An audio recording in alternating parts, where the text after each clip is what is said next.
Bismillahirrahmanirrahim.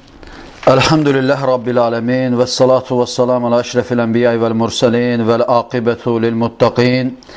Ve la udvana ila la zalimin. Rabbi şrahli sadri. Ve yessirli emri. Ve ehlul uqdeten min lisani yefkahu qavli. Amma ba'd. Möhtərəm qardaşlar, ilk öncə Allah subhanahu ta'alanın salamı ilə salamlayıram sizi. Esselamu aleykum ve rahmetullahi ve berekatuhu. Amma sonra inşallah bugün biz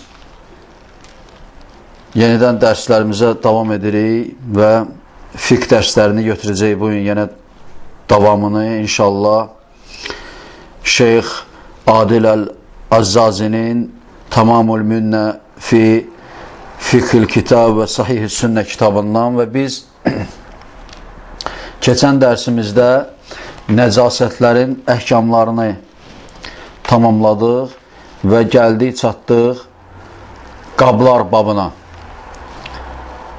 Və inşallah indi bu yerdən dərsimizi davam etdiririk Allahın izni ilə. Müəllif Hafizəhullah kitabının bu hissəsində, bu yerində demişdir. Bəbul Aniyyə, qablar babı. Yəni, istifadə etmək üçün, hər hansı yemək üçün, içmək üçün və ya dəstəmaz almaq üçün, məsələn, qüsl almaq və s. ümumən istifadə edilə bilən qablar barədə müəllif bu babda, bu fəsildə məlumat verəcək inşallah. Bundan sonra müəllif demişdir, Mə'nəl əniyyə, qabların mənası cəm'ul inə, yəni əniyyə kəlməsi inə kəlməsinin cəmidir və bunun da mənası və huvəl viə, yəni bu içərisinə hər hansı bir şeylər yığılan qablara deyilir. Bundan sonra müəllif demişdir, hukmul əniyyə, qabların hökmü. Əl-əslu fil-əniyyə hillu və la fərq beynəl-əvani-səğirə əvil-kəbirə kəmə la fərq beynəl-əvani-səminə vəl-məsnuə min cəvahir və-zümrud vəl-almas və beynəl-əvani ər-rəxisə. Müəllif demişdir ki, qablarda əsl olan onların halal olmasıdır. Və bu qablardan, yəni kiçik olsun və ya böyük olsun, hər hansı bir fərqi yoxdur və ya istər bahalı, qiymətli, hazırlanmış, yəni cavahir və ya zümrüd və ya almazdan hazırlanmış qiymətli qablar olsun və ya ucuz qablar arasında hər hansı bir fərq yoxdur. Fəyubəhu ittəxazuhə və istemaluhə və onlardan istifadə etmək və onları götürmək istifadə üçün mübahdır. Li-umumi qavlihi Teala Huvəl-ləzi xaləqə ləkum mə fil-ardı cəmiyyən Əl-Bəqara 29. Deməli, Uca Allahın, deməli, sizin üçün yer üzündə hər şeyi yaradan odur ayəsi, Bəqara surəsinin 29-cu ayəsinin ümumisinə görə onlardan, yəni qablardan istifadə etmək və onları götürmək istifadə üçün mübahdır. Ondan sonra müəllif demişdir, fəyubəhu təməllukuhə və ticər fihə bil-bəyi və şira və intifəu bihə bi-istiqdəmihə fi-təam və şərab və nəhvəhə. Müəllif demişdir ki, beləliklə onlardan istifadə etmək və ya onları ticarətdə satmaq və ya almaq, ticarət etmək onlarla mübahdır və həmçinin onları yeyəcək və ya içəcək və ya ona bənzər şeylərdə istifadə edərək onlardan faydalanmaq mübahdır. Mübahın da mənası məlumdur, yəni əməl etməkdə hər hansı bir savab yoxdur və tərk etməkdə də hər hansı bir günah yoxdur. Yəni onlardan istifadə etmək caizdir. Bundan sonra müəllif demişdir: və innəmə tukrahul avani səminə limə fihə minəl xuyala vəl israf və lakin yüstəsnə mimmə sabaq mə yətəallaq bil-aniyyəti zəhəb vəl-fiddə və mə yətəallaq bil-aniyyəti müşrikin və hədə mə ufəssiləhu fi suturul ətiyyə. Müəllif demişdir ki, lakin yalnız qiymətli qablardan istifadə etmək məşruhdur. Bu da onların təkəbbürlənməyə və ya israf olması səbəbindəndir. Və lakin deyir, deməli, istisnadır, yəni istifadə edilməsi caiz deyildir. Yuxarıda qeyd etdiklərimizdən, deməli, qızıl və ya gümüş ilə əlaqəli olan qablar, yəni qızıldan və gümüşdən olan qablar və ya müşriklərin qabları ki, onlarla istifadə edilir. Və bu barədə də deyir, aşağıda inşallah təfsilatı ilə məlumat verəcəyəm. Bundan sonra müəllif demişdir: Aniyyətü zəhəb vəl-fiddə, qızıl və gümüş qablar, yəni onlardan istifadə etməyin hökmü. Ən Huzeyfə radiyallahu anhu qala semi'tu Rasulullah sallallahu aleyhi ve sellem yaqul la telbesul harira və la dibac və la təşrəbu fil aniyyəti zəhəb vəl-fiddə və la tə'kulu fi sihafihimə fə innəhumə ləhum fid dünya və ləkum fil axirə. Huzeyfə bin Yəməndən radiyallahu anhu rəvayət edilmişdir ki, demişdir ki, eşitdim ki, Peyğəmbər sallallahu aleyhi ve sellem deyir: İpək paltar geyməyin və dibəc adlanan, yəni ipəyin növlərindən biridir. Ondan hazırlanmış paltarlar geyməyin və həmçinin qızıl və gümüşdən olan qablarda içməyin və boş qablarda, yəni qızıl və gümüşdən hazırlanmış boş qablarda yemək yeməyin. Çünki dünyada bu onlar üçündür, yəni müşriklər üçün, ahirətdə isə sizin üçündür. Bu hədisi İmam Əl-Buxari Səhih kitabında 5426 sayılı rəvayət və İmam Müslim Səhih kitabında 2067 sayılı rəvayət və İmam Əbu Davud Sünən kitabında 3723 sayılı rəvayət və İmam Tirmizi Sünən kitabında 1878 sayılı rəvayət və İbn-i Macə Sünən kitabında 3413 sayılı rəvayət və İmam Əhməd Əl-Müsnəd kitabında 5-ci cild 385, 390 və 396-cı səhifələrdə rəvayət etmişlər. Bundan sonra müəllif demişdir: və yədullu həzəl hədis alə təhrimul əkl və şurbi fi aniyyəti zəhəb vəl-fiddə lirrical və nisə aləs-səvə. Deməli, müəllif demişdir ki, bu hədis ona dəlalət edir ki, deməli, qızıl və gümüş qablarda yemək və içmək həm kişilərə, həm də qadınlara haramdır. Və əmmə təhalli bihimə fə innə zəhəb yəhrumu alər-rical və innəmə yubəhu ləhum xatamul fiddə və əmmən nisə fə yubəhu ləhunna təhalli bihimə. Müəllif demişdir ki, amma onlardan taxmağa gəlincə, yəni bəzək əşyası kimi üzərinə, məsələn, üzük, sırğa və s. gəlincə, məsələn,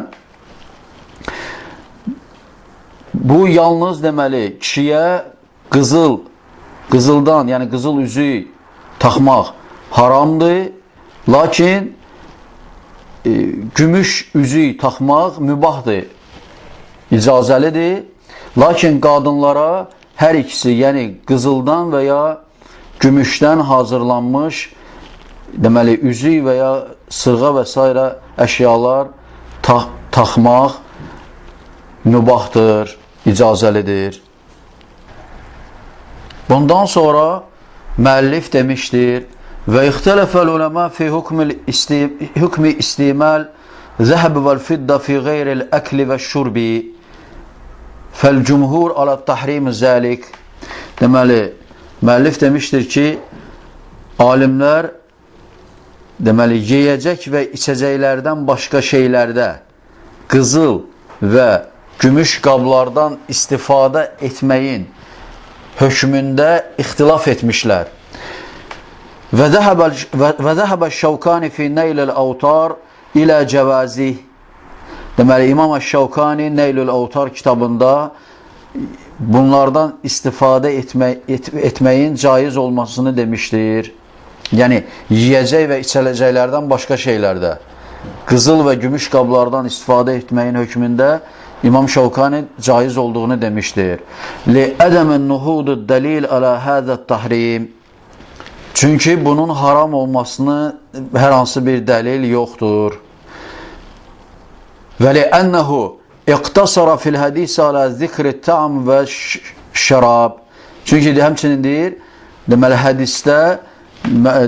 hədisdə qeyd edilmişdir, yəni ixtisar edilmişdir, yalnız yiyəcək və içəcək şeylərin qeyd edilməsi ilə qeyd edilmişdir və bu da bunun haram olmanın yalnız yiyəcək və içəcəklərə aid olmasını aiddir, yəni necə ki İmam Şəvkani demişdir. Və limə sabit Osman ibn Abdillah ibn Mevhab qala arsalani əhli ilə Ümmü Sələmə radiyallahu anha biqadahim min mayi və kana izə asabal insanu aynun əv şey'un ba'sa ileyhə mixdabah فأخرجت من شعر رسول الله صلى الله عليه وسلم وكانت تمسكه في جلجل من فضة فخدخدته فشرب منه.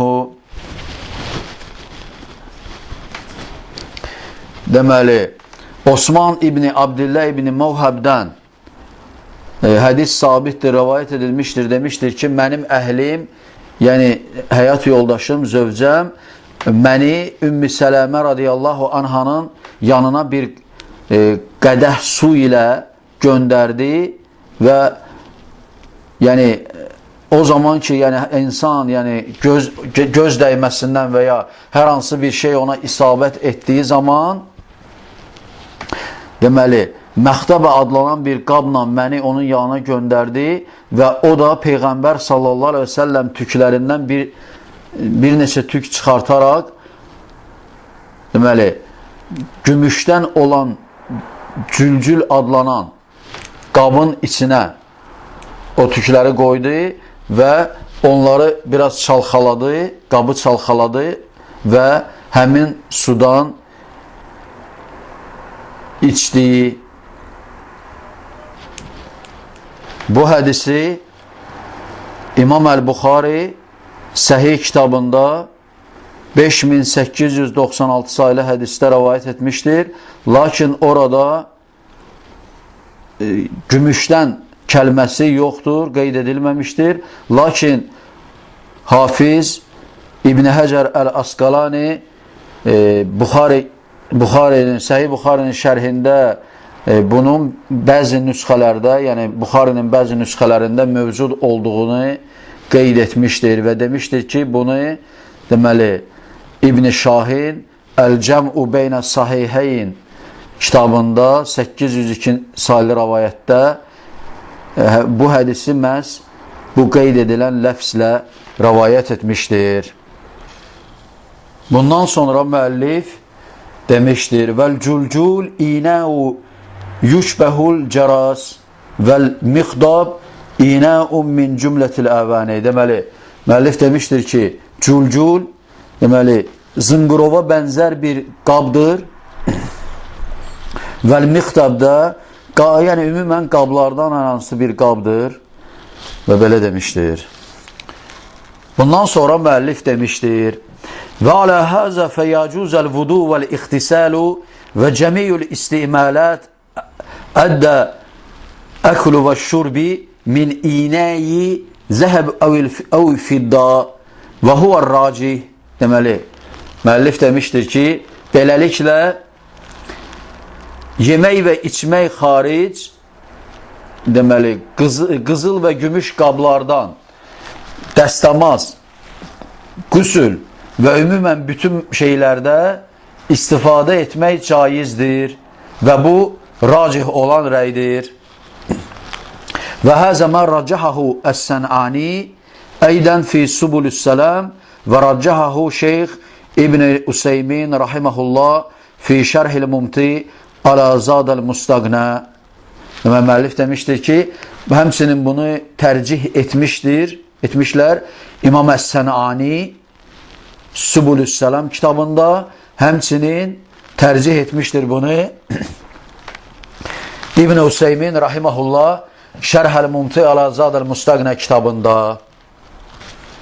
Bundan sonra müəllif demişdir, mülahəzələr mimmə varada fil vəidi limən əkli və əviş-şurbi fi aniyyəti zəhəbi vəl-fidda mə sabətə fi sahihəyni ən Ümmü Sələmə radiyallahu anhə ənnən nəbiyyə sallallahu aleyhi ve sellem qala innəl-ləzi yəşrəbu fi aniyyətil fidda innəmə yücərcir fi bətnihi nərə cəhənnəm.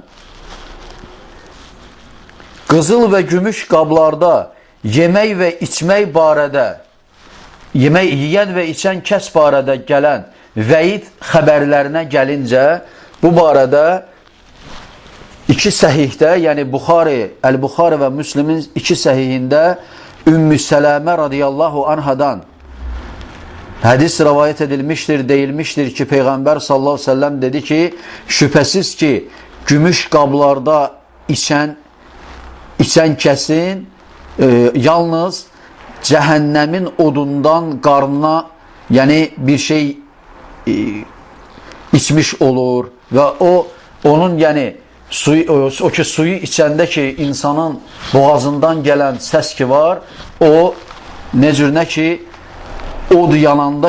odun yananda ki, səs edir, elə o səsə bənzədir bu hədisdə Peyğəmbər sallallahu aleyhi ve sellem. Bu hədisi İmam Əl-Buxari Səhih kitabında 5634 sayılı rəvayət və İmam Müslim Səhih kitabında 2065 sayılı rəvayətdə və həmçinin İmam İbn-i Məcə Sünən kitabında 3413 sayılı rəvayətdə rəvayət etmişlər. Bundan sonra müəllif demişdir ki, və fi ləfsin li muslim mən şəribə fi inəyi zəhəbin əv fidda. Deməli, İmam Müslimin Səhih kitabındakı bu hədisin ləfsi kim qızıl və ya gümüş qabda içərsə, yəni birinci İmam Buxarinin hədisində yalnız gümüş qablarda qeyd edilmişdir, lakin Müslimdə olan rəvayətdə isə həm gümüş, həm də qızıl qablarda qeyd edilmişdir. Bu hədisi İmam Müslim Səhih kitabında 2067 sayılı rəvayətdə rəvayət etmişdir. Bundan sonra müəllif demişdir, və həzə yədullu alə ennəl əklə və şurbə fihimə min kəbairə zunub. Deməli, müəllif demişdir ki, bu hədislər ona dəlalət edir ki, qızıl və gümüş qablarda yemək və içmək böyük günahlardandır. Kəbair olan böyük günahlardandır. Bundan sonra müəllif demişdir, və lə yulhəqu hədəl hukmu bin nəfaisil əhcar kəl-yaqut və cəvahir li'ənnəl əsləl ibəhə. Deməli, müəllif demişdir ki, ikinci mülahizəsində, deməli, bu hökmə qiymətli daşlardan istifadə etməyin hökmü qarışmaz. Yəni, onlardan istifadə etmək haram deyildir. Necə ki, məsələn, yaqut və ya cavahir kimi daşlardan. Çünki onlardan əslən istifadə etmək mübahdır.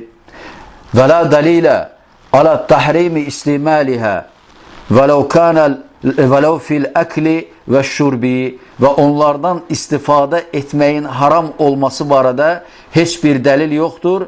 Hətta əgər yeyəcək və içəcəklərdə, yəni aid olan qablarda istifadə etməyə də gəlincə. Yəni belə daşlardan hazırlanmış qablarda ümumən istifadə etmək mübahdır, yəni icazəlidir.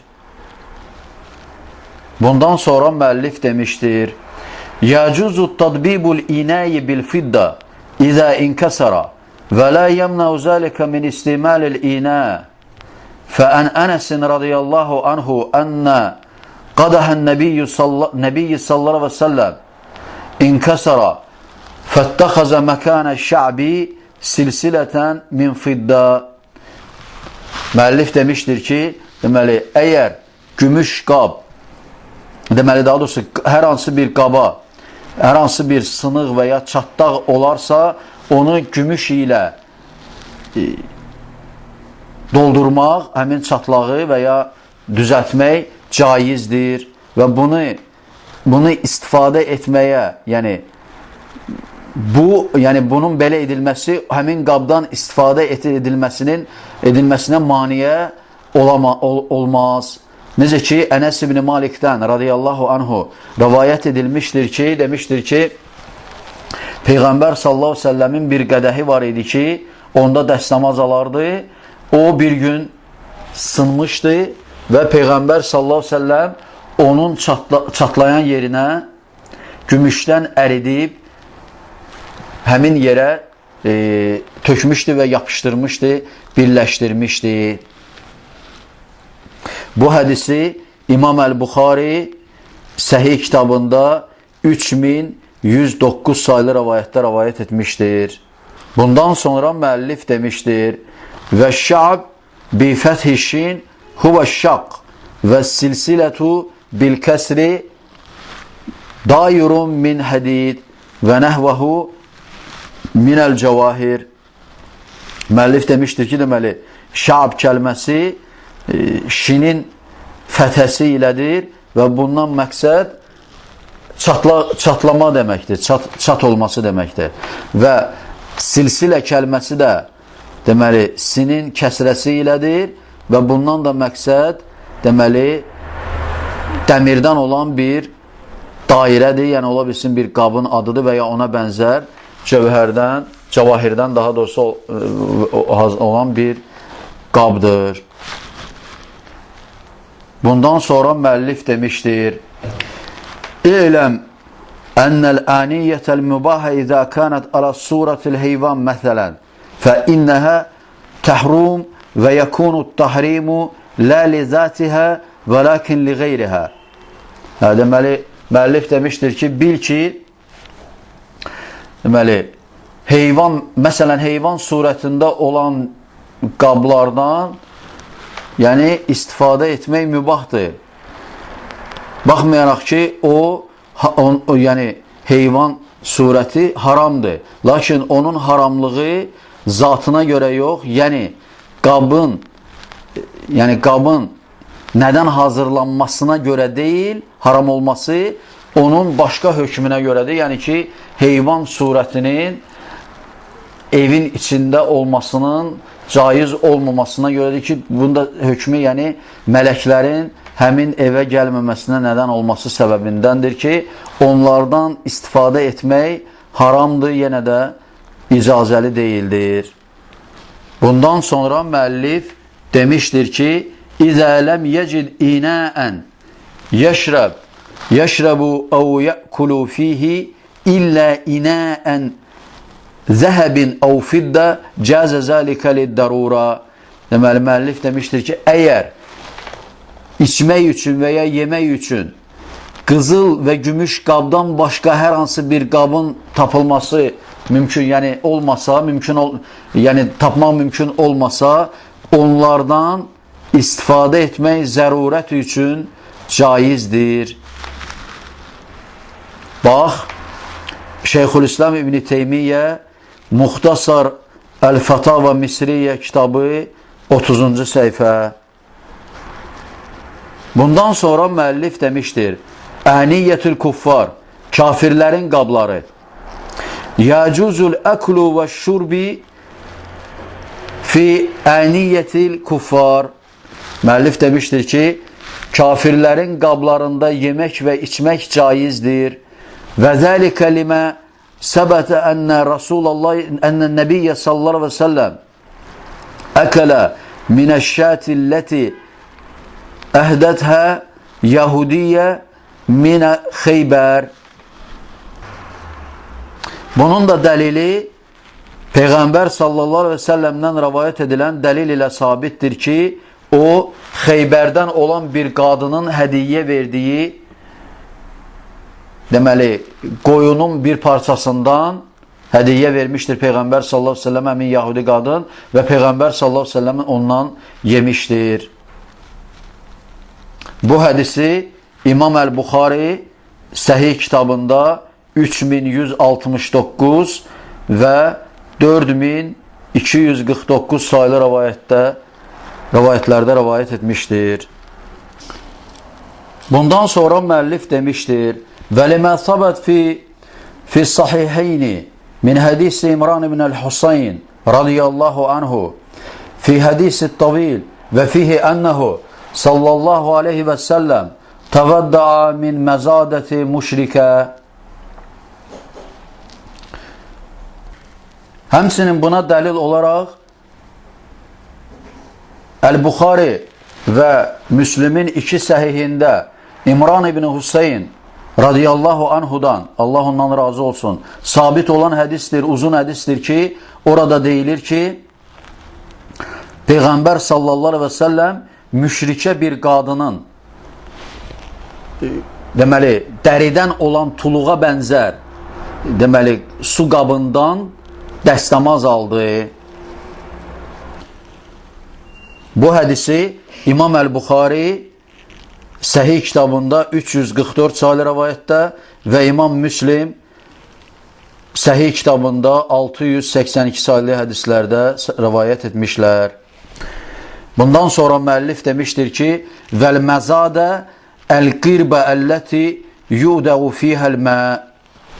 Müəllif demişdir ki, məzadə deməli dəridən olan tuluğa bənzər, dəridən olan su yığılan, su qoyulan qaba deyilir. Bundan sonra müəllif demişdir: "Velakin el-awla adamu istimal el-aniyyatuhum illa ba'da ghasliha. İza alima annahum yatbikhuna fiha al-khinzir ve yashrabuna fiha al-khamr." Deməli, lakin deyir müəllif, daha üstün olan, daha avlə olan budur ki, onlardan, yəni kafirlərin qablarından istifadə etmək, yalnız onları yuduqdan sonra etmək lazımdır. Bu da ona görədir ki, biz bilirik ki, yəni bilinir ki, onlar həmin qablarda donuz ətləri yeyirlər və ya spirtli içkilər içirlər, xamır içirlər. Necə ki, bu barədə Peyğəmbər sallallahu aleyhi və səlləmdən hədis rəvayət edilmişdir. Fən Əbi Sə'ləbəl Xuşəni radiyallahu anhu qalə qultu ya Rasulallah innə bi ardı qavmin əhli kitab fənə'kulu fi aniyyətihim qalə əfənə'kul bi aniyyətihim qalə in vəcəttum qeyrəhə fələ tə'kulu fihə və in ləm təcidu fəqsiluhə və kulu fihə. Əbu Sə'ləbəl Xuşənidən rəvayət edilmişdir radiyallahu anhu ki, demişdir ki, dedim ki, ey Allahın Rəsulü, şübhəsiz ki, biz əhli kitabdan olan bir qövmün torpaqlarında yaşayırıq. Biz onların qablarından yeyəkmi, yəni onların qablarında olan yeməklərdən yeyəkmi? Bunun üzərinə Peyğəmbər sallallahu aleyhi ve sellem demişdir ki, əgər başqa qabları tapsanız, onlarda yeməyin, o qablarda yeməyin. Əgər başqasını tapmasanız, onda o qabları yuyun və onlarda yeyin. Bu hədisi İmam Əl-Buxari Səhih kitabında 5478 sayılı rəvayətdə ve İmam Müslim Sahih kitabında 1930 sayılı rivayette ve İmam Et-Tirmizi Sünen kitabında 1464 sayılı rivayette ve İmam Ebu Davud Sünen kitabında 3839 sayılı rivayette rivayet etmişler. Bundan sonra müellif demiştir ve fi rivayeti li Ahmed ve Ebu Davud inne ardana ardu ehlil kitab ve innahum ye'kulu lehmel khinzir ve yeşrebunel hamr fekeyfe nesne'u bi'aniyetihim el hadis. Bundan sonra müellif demiştir ki İmam Ahmed'in ve İmam Ebu Davud'un rivayetlerinde ise qeyd edilir ki deməli şübhəsiz ki biz əhli kitabdan olanların torpaqlarındayıq və onlar deməli öz qablarında donuz ətlərini yeyirlər və spirtli içkilər, yəni içirlər. Bəs biz onların qablarından necə edək? Yəni yeyəkmi, içəkmi və s. belə sual verilir. Və hədisi burada müəllif müxtəsər gətirir və bu hədis səhihdir. Onu İmam Ebu Davud Sünən kitabında 3839 sayılı hədisdə rivayət etmişdir. Beləliklə, belə nəticəyə gəlmək olar ki, kafirlərin qablarında əslən yemək, içmək caizdir, lakin əgər onları yumaq imkanı varsa, onları təmizləmə imkanı varsa, onları təmizlədikdən sonra yumaq lazımdır. Əgər elə bir imkan yoxdursa, onda o qablardan ümumən yemək və içmək mübahdır, icazəlidir. Beləliklə, biz qablar babını, fəslini qutarmış oluruq. Elhamdülillah Allahın izni ilə və inşallah gəlib çatdıq Allahın izni ilə qəza-i hacət bablarına, deməli, ayaq yoluna gedməyin qaydalarına, hökmlərinə gəldik, çatdıq. İnşallah gələn dərsimizdə bunları qeyd edəcəyik Allahın izni ilə. Sonda isə, yəni, Allah subhanət hala həmd-i səna etmək istəyirəm və Peyğəmbərimiz Muhammed Mustafa sallallahu aleyhi ve sellemə, onun əhl-i beytinə, bütün sahabələrinə və qiyamətə qədər gözəl biçimdə onların yoluna tabi olanların üzərinə Allahın salavatı və salamı olsun inşallah. Vəssalamu aleykum və rahmetullahi və bərəkatuhu.